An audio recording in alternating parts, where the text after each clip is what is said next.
Hi guys, it's me, Mr. Annoying Quiz Guy, or Kieran as some people like to call me. So this is a quick new thing that I'm going to ask Twitter sort of once a week. Well, a video is going to come out once a week, but I'll probably only ask, I'm trying to try and only ask one question once a week, try and get as many answers and responses as possible. Basically the best of McFly, according to Twitter. I don't know, it's just an idea I had. I'm bored in lockdown. May as well do it. Got not a lot else better to do, and it's a long time till Monday each week. So this is just pastime ball lockdown for myself. If anyone watches it, that's also really good and cool. So yeah, it's gonna be the best of McFly according to Twitter. I might do it for other social media sites. Depending on how I'm in lockdown or when I have the time as well. But I'm just going to do a series of them, as many questions I can think of for Twitter, and then we'll go on, and then I'll go on and do them for elsewhere if I can be bothered at a later date, or if time allows. So this is the first one's going to be albums. So it's going to be the best albums according to McFly, and the next one's going to be a different subject. Getting the idea of it? Cool. So I got some interesting responses to it. The album that actually came out on top, according to Twitter, wasn't the album I was quite expecting it. Possibly not in my opinion, but my opinion doesn't matter here. Possibly not in my opinion that it was the strongest album, but we live with that. But the good news is no album or actual studio album, we're not counting The Lost Songs, Memory Lane, or that in it, we're counting full studio albums just because that's what was voted for. But all the albums, all the traditional albums, got votes. So obviously the albums are Room on the Third Floor, Wonderland, I've forgotten, Motion in the Ocean, Radioactive, and Above the Noise. Even Above the Noise got a vote. That's what I'm saying. There isn't generally quite a bad McFly album. So let's talk about the albums each bit before we get sort of to the part where I tell you which ones have won, I suppose. My hair's a mess. Lockdown problems. So, Room on the Third Floor is the first album. So we all know which album's which here. My opinion, it's a good album. It's all right. It's a strong first album from a band. There's quite a good few hits on it. It's a joy summary album. Critically, when I read up critics' comments of it, it was sort of very mixed reviews, but it got to number one.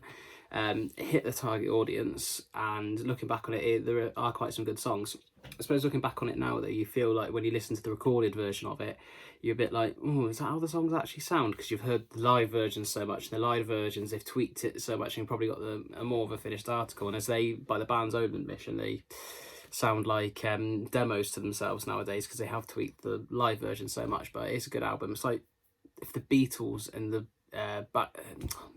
Beach Boys had a baby, that would have got McFly out of it, and it was good, and it's got like a 60s 70s vibe. There's quite a few, you can tell, like the Beatles influences on it, and sort of the Beach Boy influences, as well as sort of Rolling Stones on there, so you can tell that they've used their work, and they used some great bands and to become a great band themselves. So that's Room on the Third Floor. Then came Wonderland. Now Wonderland was an album I can't remember much of when it first came out, and I think when I was younger I didn't particularly enjoy it. With age I've grown up to enjoy the album a lot more, and a lot more recently as well, and it is a really good album. There's some strong hits on it, but in terms of later albums that come, I suppose that's the difficulty for the early albums, is that the later, now we've got sort of a good amount of albums. Obviously we've got 5 albums to look back on them. They're good albums, and they're very good at the time, but are they as strong as the other ones? The other ones, particularly Motion in the Ocean, Radioactive, and Above the Noise, do have a lot more hits and are a lot more solid. So I suppose that's why they may not come into sort of everyone's mind when they're first thought about as sort of the best McFly albums, which is sort of right. But obviously they had 2 strong debut albums, which led them on to their 3rd album. Nice to see how they did that. Motion in the Ocean that is that out of their first 3 albums was definitely their strongest. 100% definitely their strongest, and I think out of all their albums it's strong. It's hard to sort of predict between Motion of the Ocean, Radioactive, Motion of the Ocean and Radioactive, actually, because I know Above the Noise was never going to win it, but I have Above the Noise is a good album. I can explain that to you.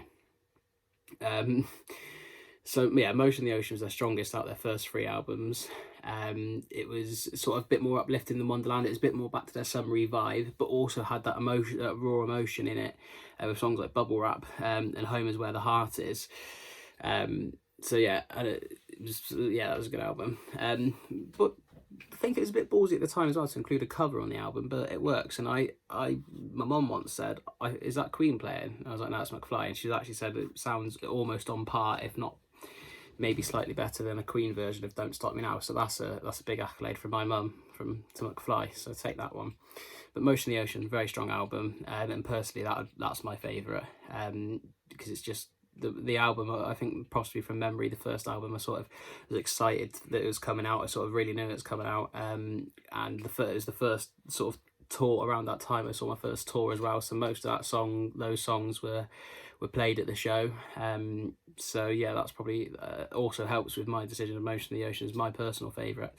But it also is genuinely a very, very strong album, and an album that stands the test of time. So Radioactive was their 4th album, and that was a big album for them. Obviously broke away from their original record company to set up their own record company because they'd had enough and they wanted to do their own thing, have more control over it all.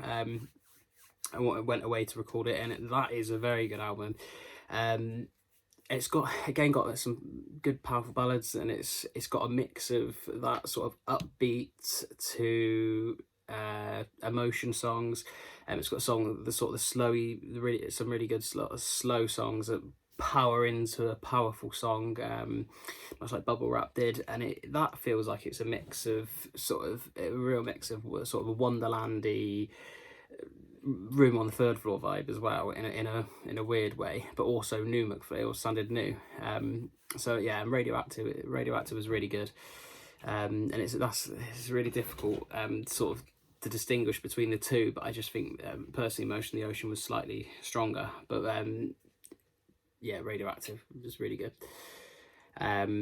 Above the Noise, wow. Critically, funny enough, it was one of their best received albums.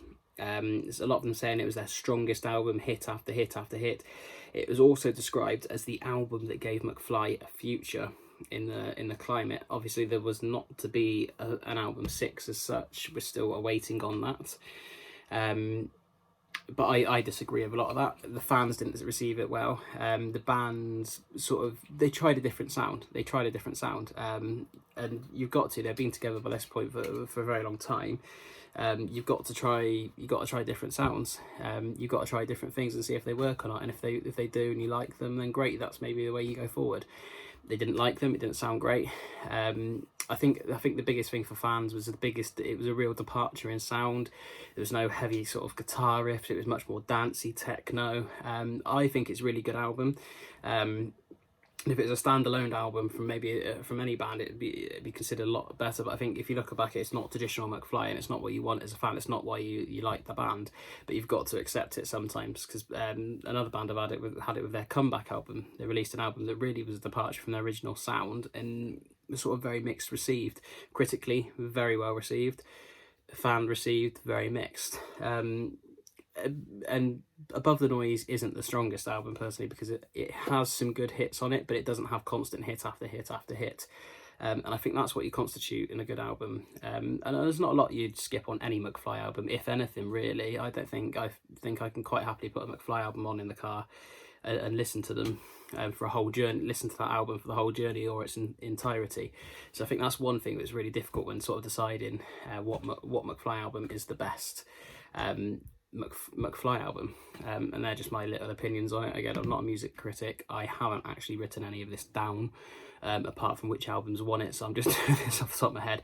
Maybe should write it down. But yeah, it's helped me cure my boredom slightly. I don't know if I even wrote down what albums came where, to be fair.